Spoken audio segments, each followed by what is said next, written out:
नमस्कार, आदाब, स्वागत है आपका आईएएस पीसीएस संगम में। इस सीरीज़ में हम यूपीपीसीएस में पूछे जाने वाले महत्वपूर्ण टॉपिक्स जो हैं, उनको कवर करेंगे। तो इस कड़ी में हम शुरू करेंगे ज्योग्राफी से। आइए देखते हैं। सबसे पहले हम पढ़ेंगे वोल्केनोज़, ज्वालामुखी। देखिए ज्वालामुखी निकलता कैसे है? जो हमारी पृथ्वी है ना, पृथ्वी अंदर से लिक्विड है। इसके ऊपर जो है सॉलिड क्रस्ट है। तो होता ये है कि ये लिक्विड जो है इसमें प्रेशर बहुत ज़्यादा है और ये कंटीन्यूअसली ना ऊपर पुश करते रहती है सॉलिड क्रस्ट को। और एक टाइम आता है जिस टाइम ये फ़ोर्स इतना ज़्यादा हो जाता है कि इस सॉलिड क्रस्ट को कहीं पे तोड़ के ये अंदर का जो लिक्विड है ये बाहर आने लगता है। तो ये जब बाहर आने लगता है इसी को हम क्या बोलते हैं? वोल्केनो या ज्वालामुखी, ठीक है? अब देखिए जो तरल पदार्थ हमारे पृथ्वी के अंदर है उसको हम क्या बोलते हैं? मैग्मा बोलते हैं। लेकिन एक बार जैसे ही ये मैग्मा बाहर आ गया यानी अर्थ के सरफेस पे आ गया तो इसको हम क्या बोलेंगे? लावा बोलेंगे, ठीक है? देखिए लावा के 2 प्रकार हुए, एसिडिक लावा और बेसिक लावा। अब जो एसिडिक लावा होगा ये कम तरल होगा, ठीक है? ये लेस फ्लूइड होगा मतलब क्या होगा? ज़्यादा विस्कस होगा, ठीक है? और ज़्यादा विस्कस होगा इसका मतलब क्या है? कि बहुत ज़्यादा फैलेगा नहीं सतह पे ये, ठीक है?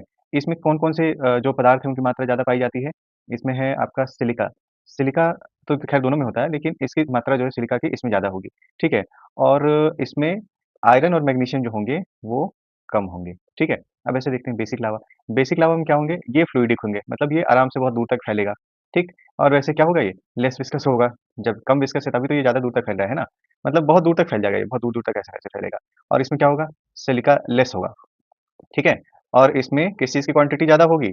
आयरन और मैग्नीशियम की क्वांटिटी ज़्यादा होगी, ठीक है? अब ऐसे देखिए हम लोग अब देख रहे हैं कि जो हमारा वोल्केनो इरप्ट होता है, वोल्केनो इरप्ट होने में देखिए क्या होता है कि बहुत सारे वोल्केनिक गैसेज़ जो हैं, ठीक है? ये वोल्केनिक गैसेज़ हैं, ये भी निकल के हवा में आती हैं।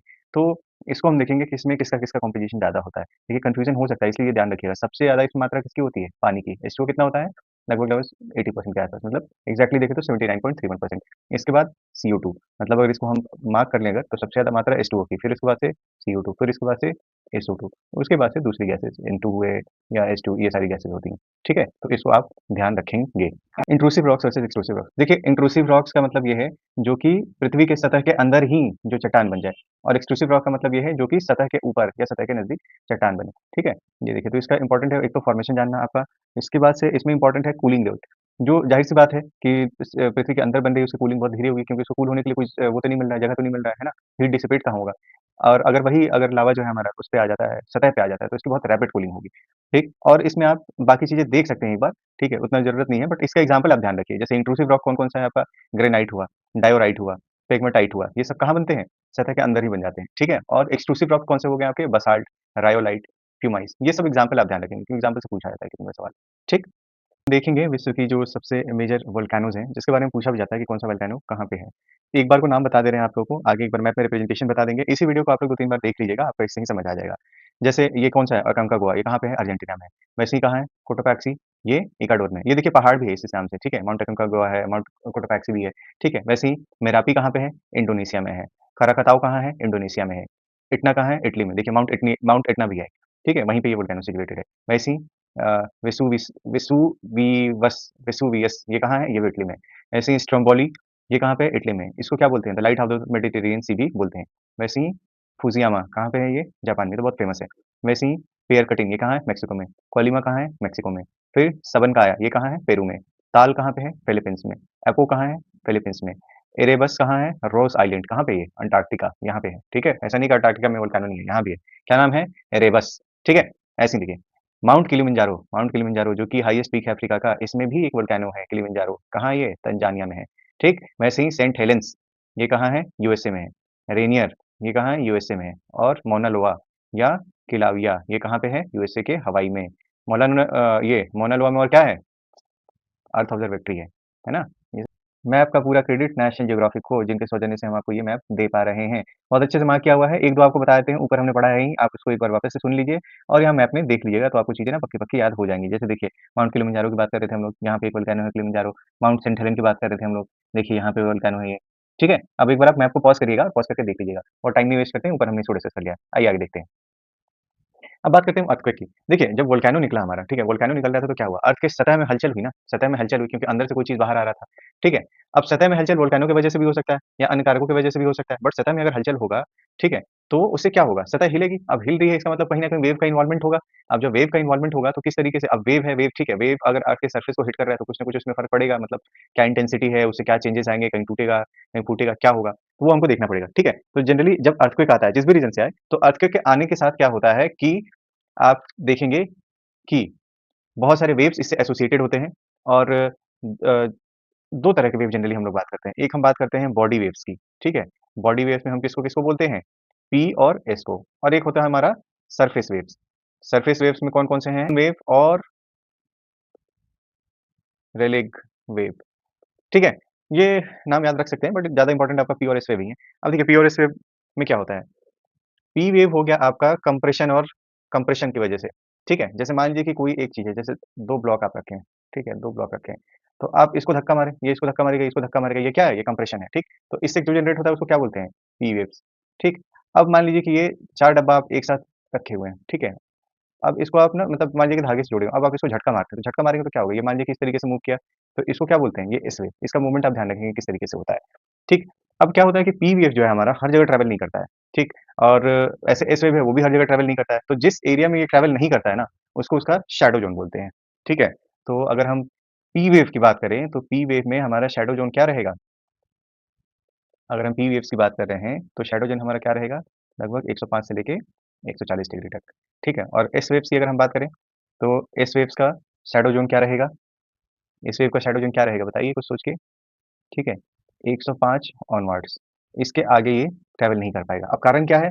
एस वेव जो है ये सिर्फ़ और सिर्फ़ ट्रैवल करता है आपका सॉलिड के थ्रू, ठीक है? तो जब सिर्फ़ सॉलिड के थ्रू जाएगा, तो अर्थ का कोर जो है, ये तो सॉलिड है, बट आप देखिए ना जो आउटर कोर है, ये लिक्विड है। तो ये लिक्विड होने की वजह से आप देखिए कि एस वेव जो है हमारा डाई आउट हो जाता है, क्योंकि ये सिर्फ़ और सिर्फ़ सॉलिड में ट्रैवल कर पाता है, जबकि पी वेव हमारा क्या है?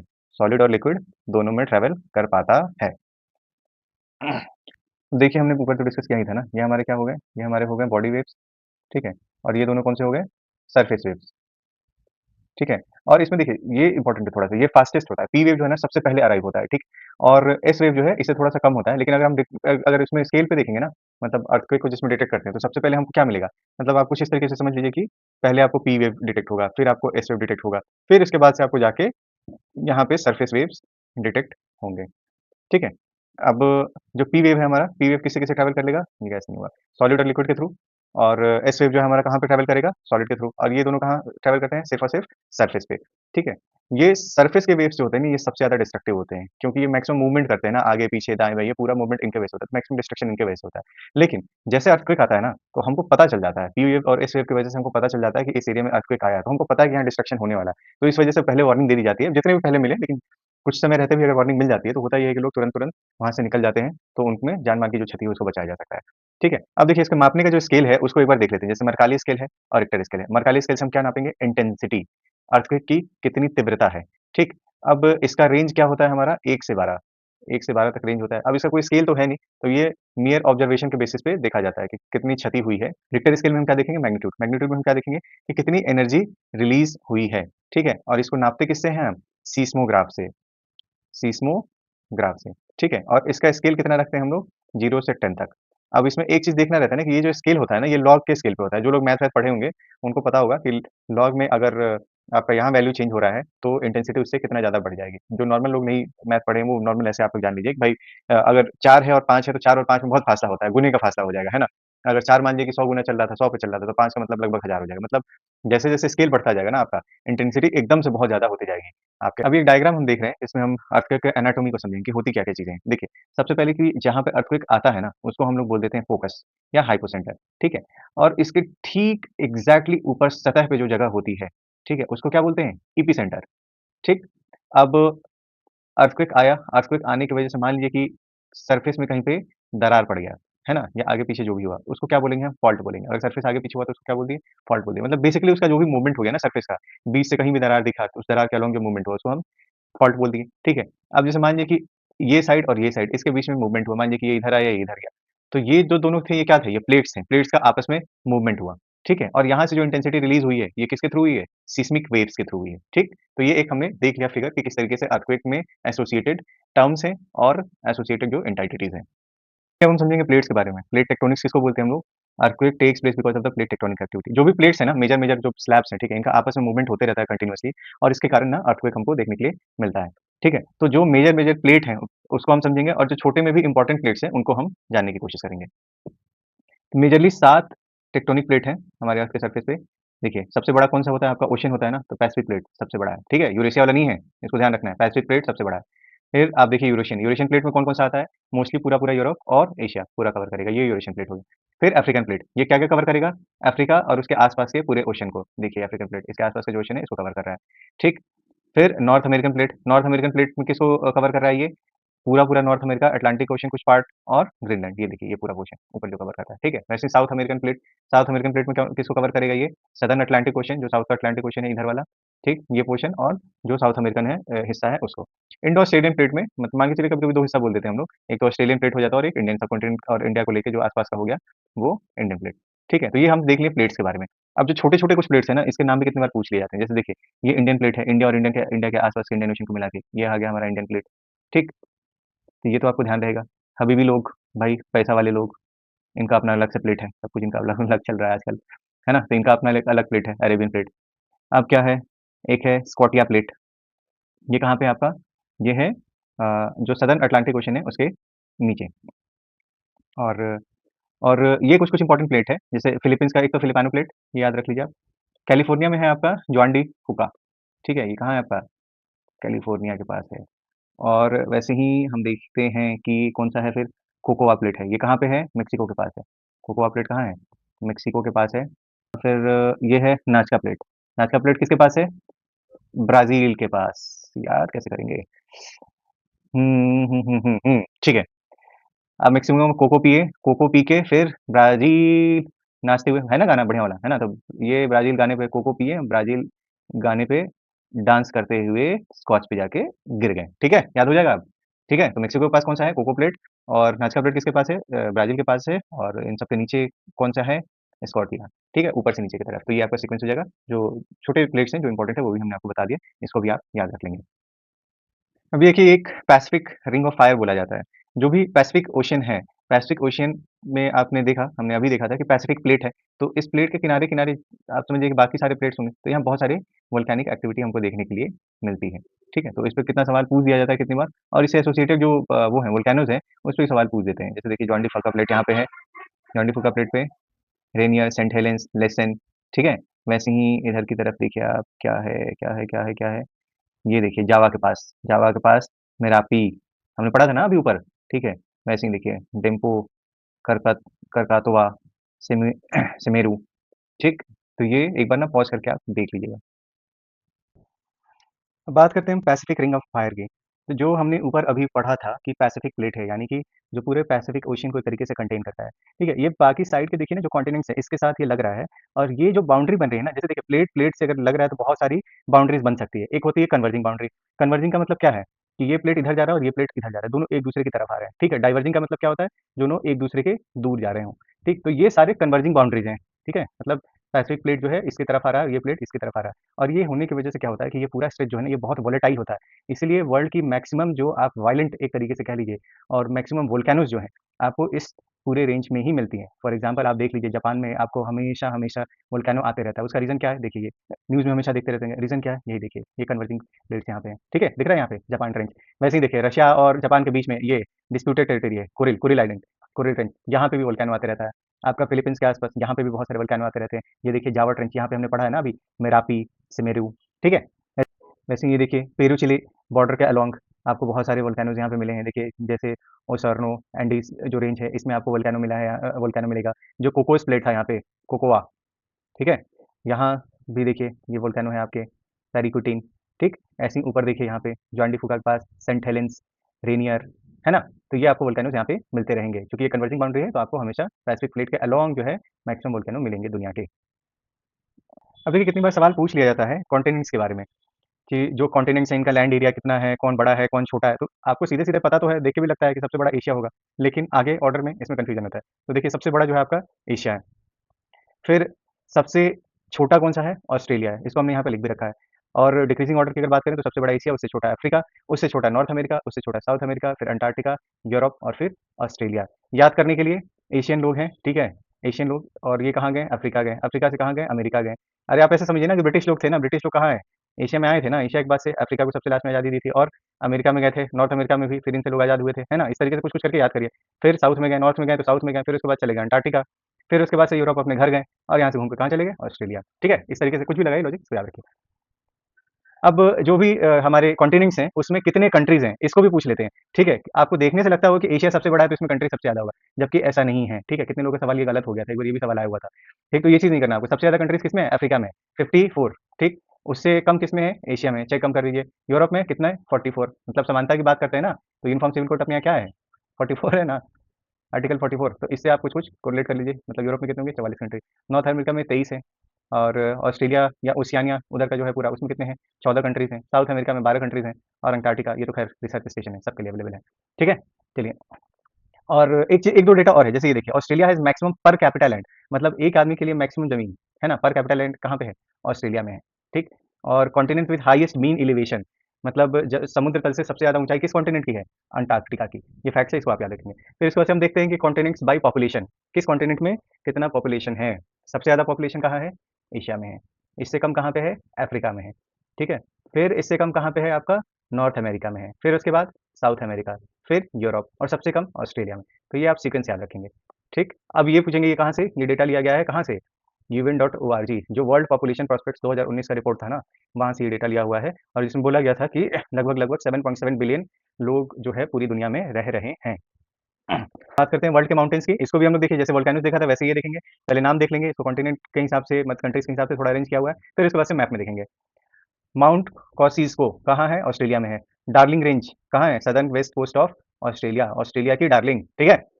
एपेनाइन कहाँ है? इटली में है। ब्लैक फॉरेस्ट जर्मनी में है। राइन रिवर जो है उसके अलॉन्ग चलती है ब्लैक फॉरेस्ट, ठीक? माउंट चिम्बोरोजो इक्वाडोर में। पेनिस इंग्लैंड में। पाइरेनीज ये कहाँ है? ये बाउंड्री बनाता है स्पेन और फ्रांस का, ठीक है? ये जो बाउंड्री बाउंड्री बना रहा है ना, या रिवर के अलॉन्ग है, ये सब थोड़ा सा महत्वपूर्ण हो जाता है, इसको तो थोड़ा सा मार्क कर करके आप रखेंगे, मतलब थोड़ा एक बार इसको अच्छे से देखेंगे, ठीक है? फिर आपका ये कैंटाब्रियन, ये है स्पेन में। Mount Titlis Switzerland. Arakan Goma ये तो पता ही है, ये एक्सटेंशन है हिमालयस का, कहाँ जाता है? म्यांमार में जाता है। माउंट एल्ब्रूस ईरान में। माउंट एल्ब्रूस ये रशिया में। फिर सदर्न एल्प्स न्यूजीलैंड, और mount Cook New Zealand. Drakensberg South Africa. Mount Kilimanjaro Tanzania. Mount McKenzie Canada. Sea of mountains कहाँ है? British Columbia. ब्रिटिश कोलंबिया जिसपे क्या, मतलब कनाडा कंट्रोल में जो है ना, ब्रिटिश कोलंबिया, वहाँ पे सी ऑफ माउंटेन्स, ठीक? ब्लैक एंड व्हाइट माउंटेन, अरे काले गोरे का भेद सबसे ज्यादा कौन किए थे? बहुत प्रोग्रेसिव बनते नहीं बस वाले, यही तो करते थे। तो पहाड़ों में भी देखो भेद कर लिया इन लोगों ने, है ना? वैसे ही एप्लेशियंस कहाँ पे है? यूएसए में है। एलेगनी कहाँ पे है? ये भी यूएसए में है। और माउंट मैकिनली ये भी कहाँ है? यूएसए में। ठीक है, एक बार वीडियो को आप वापस से थोड़ा सा बैक करके देख लेंगे, नाम आपको थोड़ा थोड़ा ध्यान हो जाएगा। माउंटेन में एक बात समझने की है कि एक तो माउंटेन रेंज होता है और एक माउंटेन पीक होता है। रेंज हो गया जो पूरा माउंटेन है ना, जैसे मान लीजिए अगर हम माउंटेन की बात कर रहे हैं, तो देखिए इस तरीके से पहाड़ की पूरी श्रृंखला है, इसको क्या बोलेंगे? रेंज। और इसमें कोई सा जो हाईएस्ट पॉइंट होगा ना, इसको पीक बोलेंगे, ठीक है? अब वैसे ही यहाँ पे हमारा ब्लैक एंड व्हाइट माउंटेन जो है ना, ये एप्लेशियन रेंज है। एप्लेशियन क्या है? रेंज है, इसका पार्ट है ब्लैक एंड व्हाइट माउंटेन, ठीक है? ये एक ध्यान रखने योग्य बात है। देखिए यूएस की अगर हम बात करें, तो जो अलास्का रेंज में सबसे हाईएस्ट पीक कौन सा है? माउंट मैकिनले है। इसको क्या बोलते हैं? माउंट देनाली भी बोलते हैं, ठीक है? ये आपका अलास्का रेंज में सबसे हाईएस्ट पीक है। मतलब हाईएस्ट है किसका? नॉर्थ अमेरिका का। नॉर्थ अमेरिका का हाईएस्ट है कौन? मैकिनले या देनाली, और ये किस में पड़ता है? अलास्का रेंज में पड़ता है, ठीक है? वैसे ही देखिए सिएरा नेवाडा, फिर रॉकी माउंटेन रेंज, मैकेंजी, और अलेगनी, और एप्लेशियन माउंटेन्स में अभी हमने पढ़ा था ना, कौन है? रंगभेद चल रहा है ना यहाँ पे एप्लीकेशंस में, ब्लैक एंड व्हाइट, ठीक है? इसको देखेंगे। फिर उसके बाद से सिएरे माद्रे यहाँ पे पड़ेगा। अब ये एक पूरा आपका माउंटेन का रेंज है यहाँ पे। अब बात करते हैं हम लोग साउथ अमेरिकन माउंटेन रेंज की, जिसमें एक इंपॉर्टेंट यहाँ पे माउंटेन है जो कि आपको सेवन समिट का पार्ट भी है। इसका नाम क्या है? माउंट अकांका गोवा, ठीक है? और ये हाईएस्ट पीक है, हाईएस्ट पीक है आपके वेस्टर्न हेमिस्फीयर की, ठीक? और इसमें दूसरी खास क्या बात है, ये हाईएस्ट पीक है कहाँ पे? हिमालयन रेंज के बाहर। हिमालयन रेंज के बाहर भी ये हाईएस्ट पीक है, माउंट अकांकागुआ। इसकी हाइट कितनी है? 6,959 मीटर। ये बहुत याद रखने वाली बात है, ठीक है? और कंट्री कौन सा लगता है यहाँ पे? इस साइड कौन सा है आपका? अर्जेंटीना है आपका, ठीक है? चलिए अब आगे देखते हैं हम लोग, अफ्रीका में देखते हैं माउंटेन्स को। अफ्रीका में देखिए किलिमंजारो है। ड्रेकन्सबर्ग, ड्रेकन्सबर्ग कहाँ पे है? ये आपका साउथ अफ्रीका में है, ठीक है? किलिमंजारो कहाँ पे है? तंजानिया में है। और ये किलिमंजारो जो है आपको, ये हाईएस्ट है कहाँ पे? अफ्रीका में, ठीक? इसकी हाइट कितनी है? 5895, ठीक है? वैसे ही आप एक दो और छोटे मोटे माउंटेन हैं, जैसे कैमेरोन हो गया, ठीक है? और अब देखते हैं हम लोग यहाँ पे थोड़े बहुत जो यूरोप वाले हैं इंपॉर्टेंट से। तो यूरोप में सबसे ज़्यादा जरूरी, एक तो आप यहाँ देखिए ये कोकाकस माउंटेन जो है, ठीक है? क्योंकि कॉकाकस के इधर आपका यूरोप हो जाता है, ठीक है? और इस तरफ आपका एशिया है, तो ये एशिया हो गया, इधर कॉकाकस है, यहाँ यूराल माउंटेन है, यूराल, कॉकाकस और कॉकाकस के इस साइड देखिए आप, ये आपका क्या है? ये कैस्पियन सी है, ये क्या है? ब्लैक सी है।